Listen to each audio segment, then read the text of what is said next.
Cigarette जोगे पैसे ही कोई नहीं अपने को। तो करिए के। अस्सलाम वालेकुम सलाम। ए आगे जुगाड़ी।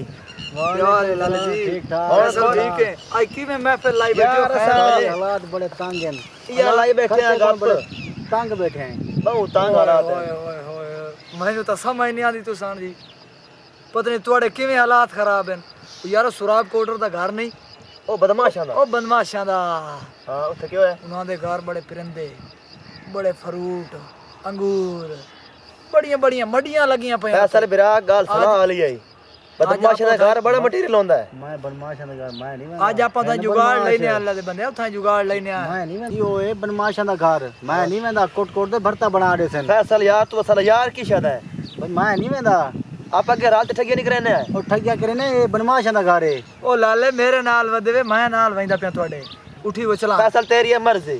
हालात ने खराब तू आ ना हस्त वैंदे। आ जो लिया। बाव इथे मार। हां भाई थई बैठा। ना ए आ घर निठे या। हां इसे घर आई है सारा माल इसे घर। चढ़ चढ़ का तू चढ़ चल। चढ़ चढ़ चढ़। आ तू हो जा आ जा। चढ़ आ बड़ा।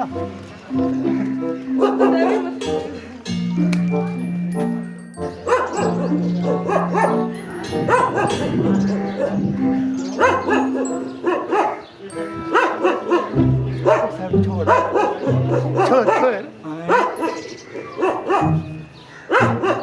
साहब छोड़ तू ना चल।